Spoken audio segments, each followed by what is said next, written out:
तो हेलो दोस्तों, welcome back with new video. तो भारत और वेस्ट इंडीज के बीच टी20 सीरीज समाप्त हो चुकी है और आखिरी टी20 मुकाबला भारत एक बड़े मार्जिन से जीता है। 88 रन की बहुत बड़ी जीत है। यानी अगर आप देखें 5 टी20 मैच की सीरीज भारत 4 अंक से अपने नाम कर चुका है। और एक मुकाबला मात्र अगर आप देखें जिसमें भारत का अगर आप देखें बैटिंग लाइनअप कोलैप्स कर गया। 139 का टारगेट देखें, अगर देखें उसमें भी अगर आप देखें भारत के पेस अटैक और खासकर स्पिनरों ने जिस तरह देखी वेस्ट इंडीज के, अगर आप देखें आखिरी समय तक अगर देखें लड़ाई कड़ी 139 के बावजूद। तो ओवरऑल देखें पांचवें मुकाबले में हुआ गया देखें भारत के लिए रोहित शर्मा जब आप देखते हैं तीसरा टी20 मुकाबले में, उसके बाद चौथे टी20 मुकाबले में, तो चौथा टी20 मुकाबला होने के बाद जब भारत जीता उसके बाद अगर आप देखें भारत सीरीज जीत चुका था। तो उसके बाद अगर आप देखें आखिरी टी20 मुकाबले में अगर देखें भारत की कई सीनियर प्लेयर खासकर देखें पूरा ओपनिंग प्लेयर भारत का अगर आप देखें तो वेस्ट इंडीज के खिलाफ 4 टी20 मुकाबले खेला है, रोहित शर्मा हो या सूर्य कुमार यादव हो। उसके बाद अगर आप देखें तो कुलदीप यादव की एंट्री हुई। अगर आप देखें पिछले 2 मुकाबले रवि बिश्नोई खेल रहे हैं, अक्षर पटेल के मुकाबले अच्छे जा रहे हैं और मैन ऑफ द मैच रहे हैं। और सबसे बड़ी बात है क्योंकि अगर आप देखें अक्षर पटेल पूरी एशिया कप से बाहर हो गए हैं। अगर एशिया कप से बाहर हैं, क्या एशिया कप के बाद वो तुरंत रिकवर होकर वर्ल्ड कप के लिए हिस्सा बन पाएंगे? नहीं हो पाएंगे। तो ऐसे में अर्शदीप का प्लेयर ऑफ द सीरीज बनना भारत के लिए बहुत बड़ा एडवांटेज है। और जिस तरह अगर आप देखें आखिरी टी20 मुकाबला यानी 5वें टी20 मुकाबले में सारे के सारे विकेट स्पिनरों के नाम गए। अगर आप देखें तो रवि बिश्नोई ने अच्छी गेंदबाजी करी, ओवरऑल देखें उसके बाद कुलदीप को विकेटें मिल गई। और आप देखें शुरुआत की वेस्ट इंडीज की 3 विकेटें अगर आप देखें तो अक्षर पटेल ने झटक ली हैं। और नीचे आके अगर आप देखें चौथे टी20 मुकाबले में जो फिनिश अक्षर पटेल ने नीचे आकर करी वो भी अगर आप देखें तो फिर हमें उन्हें अगर आप देखें कांग्रेचुलेट करना चाहिए। तो सबसे पहले हुआ गया देखिए 5वें टी20 में सबसे पहले रोहित शर्मा ने टॉस जीता और टॉस के बाद अगर आप देखें तो भारत की हमेशा से रणनीति रही, क्योंकि अगर आप देखें ओवरऑल देखें टी20 फॉर्मेट में ज़्यादातर कप्तान क्या करते हैं, हो सकता है टी20 फॉर्मेट एक ऐसा गेम है कि हो सकता है सामने वाली टीम हो सकता है कोलैप्स कर जाए, हमको कम टारगेट मिले, तो हो सकता है मुकाबला आसानी जीत जाए। लेकिन रोहित शर्मा वर्ल्ड कप को मद्देनजर रखते हुए, एशिया कप को मद्देनजर रखते हुए ऐसा बिल्कुल नहीं कर रहे हैं। तो रोहित शर्मा ने सबसे पहले टॉस को अगर आप देखें, टॉस के बाद अगर आप देखें बैटिंग चूज करी। तो भारत के लिए जो सबसे बड़ी समस्या बनी हुई थी देखिए पूरा देश क्रिटिसाइज कर रहा था कि ईशान किशन को चांस क्यों नहीं दिया जा रहा है। तो 5वें टी20 मुकाबले में जब ईशान किशन को भारत ने चांस दिया और सबसे उसकी बड़ी बात है कि श्रेयस अय्यर से भारत ने ओपनिंग करा ली, ये सबसे बड़ा एडवांटेज हो गया। क्योंकि अगर आप देखें भारत को अगर आप देखें ज़्यादा से ज़्यादा प्लेयर जो भारत के बाद ब्रेंच स्टेंस है उसे भारत को देखना है कि कौन हमारे लिए क्या कर सकता हो, फिर दीपक हो या श्रेयस अय्यर। क्योंकि आप देखें श्रेयस अय्यर इसलिए इंपॉर्टेंट हो जाते हैं, अगर आप देखें इंग्लैंड में रन नहीं है, उसके बाद अगर आप देखें वेस्ट इंडीज के खिलाफ तीनों ओडीआई में जिस तरह उन्होंने रन करे अपनी फॉर्म को दोबारा वापस पाए, लेकिन जिस तरह 3 टी20 मुकाबले वेस्ट इंडीज के खिलाफ चले गए उसके बाद चौथे टी20 मुकाबले में उनको ड्रॉप किया गया। तो भारत ने उनको दोबारा ओपनिंग पर अगर बात करें तो नंबर 3 पर तो यूज नहीं किया, ओपनिंग पेयर पर खिलाया ईशान किशन के साथ। ईशान किशन अगर आप देखें भारत की शुरुआत थोड़ी अच्छी रही, जो श्रेयस अय्यर ने आप देखें भारत को शुरुआत दी, लेकिन दूसरे नंबर पर ईशान किशन खड़े रहे। एक तो छोटे आई हल्के से थोड़े अपने आप को रोक के रख रहे थे और जब उन्होंने मारने की कोशिश करी, हिटिंग करने की कोशिश करी, उस बात वो आउट हुए और अपने आप की एक अगर आप देखें तो निराशा भरी पारी खत्म करी। क्योंकि ओवरऑल देखें उनको भारत चांस नहीं दे रहा था। इंडिया का अगर देखें आईपीएल के बाद साउथ अफ्रीका सीरीज में उनसे 5 टी20 मुकाबले में ओपनिंग कराई गई थी, वहाँ उतना अच्छा भी नहीं करके आ रहे थे, ओवरऑल देखें इतना खराब करके भी नहीं आ रहे थे। लेकिन इसके बाद उम्मीद थी कि भारत जब इंग्लैंड जाएगी या उसके बाद अगर देखें आयरलैंड में उनको चांसेस मिले, आयरलैंड जाएगी, वेस्ट इंडीज जाएगी, तो वहाँ भारत के लिए हो सकता है ओपनिंग कर जाएँ। खासकर आप देखें तो फिर वेस्ट इंडीज के खिलाफ ओपनिंग में ओवरऑल बात करें, फिर ओडीआई में उनसे उम्मीद थी कि हो सकता है शुभमन गिल ओपनिंग ना करें, ऋतुराज ओपनिंग ना करें, हो सकता है दोनों हो सकता है लेफ्टी प्लेयर खेलते दिख जाएं शिखर धवन के साथ साथ किशन, लेकिन वहाँ भी ऐसा नहीं हुआ। तो यानी समझा जा सकता है कि ईशान किशन एशिया कप नहीं जा रहे हैं और हो सकता है कि वो इस साल वर्ल्ड कप भी ना खेलें। क्योंकि अगर आप देखें फॉर्म उनके पास नहीं लगी है। आईपीएल में अगर आप देखें तो उन्होंने सब कुछ किया रोहित शर्मा के साथ, पूरी मुंबई उनके साथ लगी रही। मुंबई का अगर आप देखें बैटिंग ऑर्डर बिल्कुल नहीं चला, हो सकता है अगर आप देखें उनकी गेंदबाजी यूनिट भी नहीं चली थी। तो ईशान किशन अगर आप देखें वहीं से एंड मिल गई थी कि ईशान किशन शायद भारत उनको अप्रोच नहीं कर रहा है। उसके बाद अगर आप देखें दीपक हुड्डा के अगर आप देखें नंबर 3 पर अगर आप देखें बैक टू बैक मुकाबले और भारत के लिए आप देखें तो एक ऐसी पारी खेल के 38 रन बनाए हैं। ओवरऑल देखें 152 की स्ट्राइक रेट है, अगर आप देखें टी20 में 100-150 की स्ट्राइक रेट, 155-160 की स्ट्राइक रेट है, तो आप किसी भी बल्लेबाज से निराश नहीं हो सकते हैं। तो वो अपनी जगह को पुख्ता कर रहे हैं। लेकिन श्रेयस अय्यर के रन क्या बता रहे हैं, श्रेयस अय्यर की रन बता रहे हैं कि भले उन्होंने T20 मुकाबले में रन ना बनाए हो, चौथे में उनको आपने ड्रॉप किया हो, लेकिन उनको आपने शुरुआत में मौके दिए हैं और जो जिस तरह उन्होंने शुरुआत दिलाई है, क्योंकि ओपनिंग प्लेयर बहुत कुछ डिपेंड करता है, नंबर 3 का प्लेयर बहुत कुछ डिपेंड करता है अगर आप T20 मुकाबला खेलें, फिर कोई किसी फॉर्मेट में खेलें। क्योंकि अगर आप देखें एक मुकाबले को, अगर आप देखें भारत के लिए, अगर आप गेंदबाजी पहले कर रहे हैं तो आपका पेस अटैक क्या करता है शुरुआत में जो स्पेल पर डालते हैं, तो ओवरऑल देखिए उसी तरह इंपॉर्टेंट होता है आपका नंबर 3। या फिर हम बात करें ओपनिंग प्लेयर, ओवरऑल देखें ना, उसके बाद संजू सैमसन ने 2 मुकाबले में निराश किया है। 2 मुकाबले में उनके 45 रन है। ओवरऑल देखें पहले मुकाबले में 23 गेंदों में 30 रन की धीमी पारी, और उसके बाद अगर आप देखें 11 गेंदों में 15 रन।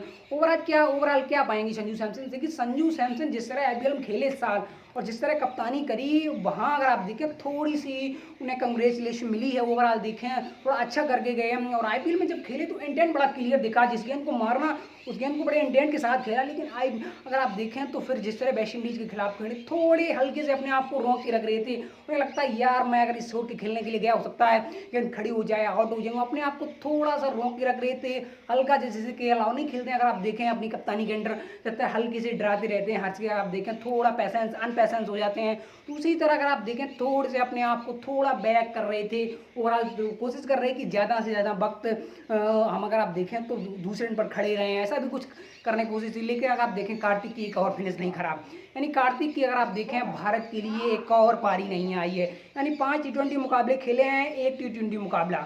ओवरऑल देखें 1 में रन आए हैं, और वो भी अगर आप देखें तो आखिरी 8-10 गेंदों में रन बनाए हैं। तो कार्तिक क्या आईपीएल के बाद अच्छा कर रहे हैं, ये भी सवाल रहेगा, क्योंकि आप मुकाबले जीत रहे हैं। क्योंकि अगर आपके पास, अगर आप देखें गेंदबाजी यूनिट ऐसी है, आपके पास टॉप ऑर्डर ऐसा है, आपका मिडिल ऑर्डर ऐसा है, ऋषभ पंत को ब्रेक दिया गया है, तो कई सारे भारत ने चेंजेस करे। ओवरऑल देखें क्या हो सकता है, क्योंकि अगर आप देखें रवि अश्विनी, ओवरऑल देखें हम स्पिन डिपार्टमेंट में थोड़ी बात करने वाले हैं। क्या रविचंद्र अश्विन से गेंदबाजी कर रहे हैं अच्छी रवि बिश्नोई या कुलदीप यादव, क्योंकि ये अक्षर पटेल हो या मेरा मानना हो फिर आपके लिए रवि बिश्नोई या कुलदीप यादव। अगर आप देखें तो रविचंद्र अश्विनी से दोनों ने गेंदबाजी अच्छी करी है। क्या अश्विनी पीछे हो गए हैं रेस में, क्योंकि आप देखें मुकाबले आपने जीते, ये अच्छा हुआ कुलदीप और रवि बिश्नोई के लिए। अगर आप मुकाबले हारते, वेस्ट इंडीज आपको टक्कर देती, अगर फाइट करती, बैटल करती, तो हो सकता है अश्विनी को खिलाते रहते, या हो सकता है आप चेंज ही ना करते प्लेइंग 11। और हार्दिक पांड्या की कप्तानी में अगर आप देखें तो भारत एक बड़ी मार्जिन से जीता है। तो कई सारे बदलाव हुए रोहित शर्मा के साथ, अगर आप देखें तो सूर्य कुमार यादव, उसके बाद देखें ऋषभ पंत। ओवरऑल देखें पेस अटैक में भी भारत ने अगर आप देखें तो कुछ बदलाव करे। ओवरऑल देखें तो भुवनेश्वर कुमार नहीं खेले। ओवरऑल देखें क्या हुआ, क्योंकि जिस तरह वेस्ट इंडीज 189 का टारगेट का पीछा करने उतरी, और वेस्ट इंडीज के लिए हमें समझ में नहीं आता जेसन होल्डर क्या ओपनर बन गए हैं या नंबर 3 के प्लेयर बन गए हैं। आई थिंक मेरी समझ से बिल्कुल समझ नहीं आता वेस्ट इंडीज का मैनेजमेंट क्या कर रहा है।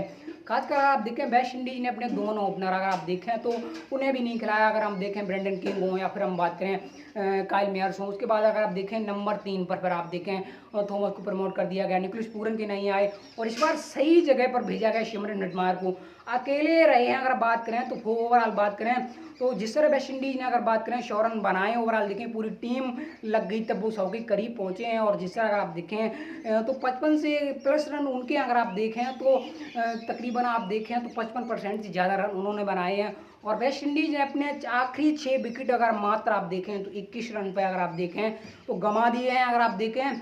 और जिस तरह उनके विकेट गिर रहे थे, एक आ रहा था दूसरा जा रहा, तो हर गेंदबाज हो या फिर हम कह सकते हैं लोअर ऑर्डर में जो बैटिंग उनके लिए बैटिंग करते, हर गेंदबाज ओवरऑल देखिए जिस तरह गेंद को रीड कोई नहीं कर रहा, ओवरऑल जो आ रहा था वो मार रहा, तो जा रहा गेंद टंग रही थी। तो ओवरऑल देखें भारत एक मुकाबला जीत गया है। और वेस्ट इंडीज का फेलियर क्या रहा, वेस्ट इंडीज से आप देखें जेसन होल्डर ने ओपनिंग करा ली, तो नंबर 3 पर इस बार अगर आप देखें इसी सीरीज में उनको प्रमोट किया गया। 4 गेंदों में वहाँ भी कोई रन नहीं आया, 3 गेंदों में अगर आप देखें तो यहाँ कोई रन नहीं है। और दोनों बार अगर आप देखें तो अक्षर पटेल ने उनकी शिकार करी है। ओवरऑल देखें तो अक्षर पटेल जो कि अगर आप देखें थोड़े पीछे रह रहे थे ओवर टू जडेजा के ऊपर, लेकिन जडेजा से अच्छा कर रहे हैं, गेंदबाजी में अच्छा कर रहे हैं। और दूसरे मुकाबले में अगर आप देखें चौथी T20 मुकाबले में तो जो 8 गेंदों में 25 रन बनाए, ओवरऑल देखें 7-8 गेंदों में वो देखिए जो 6 गेंदें उन्हें मिली, वहाँ भी अगर आप देखें कोशिश करी थोड़ी अच्छी फिनिश करने की, लेकिन भारत के लिए अच्छी फिनिश नहीं कर पाए, कार्तिक हो या फिर वो हों। तो ओवरऑल देखें भारत 190 के करीब पहुंचा, मुकाबला बड़े आसानी से जीता, बड़े मार्जिन से जीता है। लेकिन वेस्ट इंडीज़ क्या करेगी, वेस्ट इंडीज़ का अगर आप देखें तो टॉप ऑर्डर चला पूरी सीरीज में, ना तो मिडिल ऑर्डर चला, ना तो निकोलस पूरन की रन आए। निकोलस पूरन भी अगर आप देखें अपने आप को शुरुआत में रन प्रति बॉल के हिसाब से T20 में डालते नजर आए, उसके बाद आप देखें चौथे T20 मुकाबले में बड़ा पता नहीं किस मूड में आए, और अगर आप देखें 7-8 गेंदों में 20-25 रन बना दिए। उसके बाद अगर आप देखें उसमें उनका शायद आई थिंक मेरा हिसाब से अगर आप देखें माइंड सेट बिल्कुल भी ठीक नहीं, जिस तरह वो रन आउट हुए और जिस तरह यहाँ बैटिंग करी, वो बैटिंग आर्डर में जिस तरह चेंज वेस्ट इंडीज कर रही है, ओवर मकॉय हुए, फिर हम ओवर बात करें गेंदबाजी में ड्रेमन ड्रैक्स आए, कोई सफल नहीं हुआ। अगर आप देखें तो फिर शुरुआत के 2 मुकाबले अगर आप देखें तो वेस्ट इंडीज 5 टी20 मुकाबले भारत के सामने खेली है और एक टी20 मुकाबले में 150 का प्लस अगर आप देखें तो टारगेट के करीब पहुंचे हैं। क्योंकि अगर आप देखें सेकंड टी20 मुकाबले में आई थिंक मेरी समस्या अगर आप देखें एक टी20 मुकाबले में उन्होंने 164 रन भारत के सामने बनाए हैं। शायद तीसरे टी20 मुकाबले में भारत बड़ी आसानी से जीत गया, जिसमें सूर्य कुमार यादव की अगर बात करें तो 67 रन की पारी आई थी। तो वेस्ट इंडीज के लिए अगर आप देख गए तो टी20 क्रिकेट उम्मीद कर रहे थे, जिस तरह थोड़ी अगर आप देखें ओडीआई को उन्होंने डोमिनेट किया, भारत के सामने बैटल करे और जिस तरह तो अगर आप देखें पहले 2 ओडीआई मुकाबले गए शिखर धवन की कप्तानी में, इंडिया ने क्रिस पूरन की कप्तानी में वेस्ट इंडीज, और वेस्ट इंडीज के लिए अगर आप देखें तो थोड़ी फाइटिंग रही है। वेस्ट इंडीज हमें लगा दोबारा उभर के आ रही है और 50-50 ओवर वेस्ट इंडीज ने खेले, ये बहुत बड़ी बात हो गई। अगर आप देखें तो वेस्ट इंडीज अगर आप देखें तो 2 बार ऐसा हुआ 5 टी20 मुकाबले में 20-20 ओवर नहीं खेल पाई और वहाँ 50-50 ओवर खेल के आई वेस्ट इंडीज। तो भारत को क्या मिला था कि भारत ने लगातार टी20 की पूरी सीरीज में एक्सपेरिमेंट करे हैं और भारत के पास अब कोई वक्त नहीं रहा है जिससे वो एक्सपेरिमेंट कर सकें। क्या श्रेयस अय्यर के साथ अगर आप देखें दीपक हुड्डा की टी20 टीम में जगह बनती है? आई थिंक बनती है, क्योंकि अगर आप देखें दोनों प्लेयर ऐसे हैं और टीम मैनेजमेंट चाहती है, अगर आप देखें टीम मैनेजमेंट ना चाहती होती तो किशन की तरह उन्हें बाहर बैठा सकती थी। क्योंकि अगर आप देखें जो अटेंड उन्होंने दिखाया था आयरलैंड में, दीपक की बात करें या श्रेयस की बात करें, फिर वेस्ट इंडीज के खिलाफ, और जो बात करें आखिरी टी20 मुकाबले में रन आए, उसके बाद आप बात करें ऋषभ पंत ने भी अगर आप देखें थोड़ा अपने आप को बैलेंस करके रन बनाए हैं आखिरी 3-4 टी20 मुकाबले में। हार्दिक पांड्या अगर आप देखें 28 रन की इस मुकाबले में बेहतरीन पारी, चौथा टी20 मुकाबला वो जरूर नहीं खेले और उन्होंने कहा है, उन्होंने कहा थर्ड सीमर हम इंडिया के लिए किसी भी कंडीशन में, किसी भी वक्त, किसी भी सिचुएशन में और किसी भी हाल में गेंदबाजी कर सकते हैं, ये उनकी स्टेटमेंट है। उन्होंने कहा अगर आप देखें नई बॉल के साथ गेंद करवाइए, आखिरी समय गेंदबाजी करवाइए, ओवर हो सकता है डेथ ओवर में अच्छी गेंदबाजी कर जाएं। तो ये भारत के लिए एक अच्छा कंसर्न है। और जो स्पिन डिपार्टमेंट में आपके पास ऑप्शन है, कुलदीप है आपके पास रवि बिश्नोई, क्योंकि कन्फ्यूजन बहुत भारत को मिल गया है। ओवरऑल देखें अश्विनी की विकेटें मिल गई, उसके बाद अगर देखें कुलदीप खेले, कुलदीप को विकेटें मिल गई, रवि बिश्नोई की विकेटें मिल गई, तो विकेटें सभी को मिल गई हैं। भारत किन की तरफ जाएगा एशिया कप में या वर्ल्ड कप में, बड़ा थोड़ा कंसर्न मिल जाएगा, क्योंकि एशिया कप पहले एशिया कप में बहुत कुछ भारत के लिए हो सकता है, वर्ल्ड कप के लिए प्रेफर्ड हो जाए। तो आई थिंक जिस तरह भारत मुकाबला जीती है और पूरी सीरीज जीती है, प्लेयर ऑफ द मैच अक्षर पटेल रहे हैं, प्लेयर ऑफ द सीरीज अक्षर अगर बात करें अर्शदीप रहे हैं, जो कि एक अच्छी बात है। क्योंकि अगर आप देखें फास्ट बॉलर आप देखें या आपके पास अगर आप देखें बुमराह हैं, ओवरऑल बात करें भुवनेश्वर कुमार हैं, अक्षर पटेल अगर देखें तो फिर चोट की वजह से एशिया कप से बाहर हैं, हो सकता है वर्ल्ड कप की बाहर हो जाएं। क्योंकि अगर आप देखें इतने कम समय में हो सकता है इतनी अच्छी से आप प्रेपर ना हो पाएँ। तो अर्शदीप एक अच्छा बैकअप मिल गए हैं भारत को, बहुत अच्छी बात है। तो उम्मीद करते हैं भारत जो एशिया कप के लिए भारत की टीम आनी है, हो सकता है कल या परसों तक भारत की एशिया कप आ जाए, तो ये अच्छी बात है।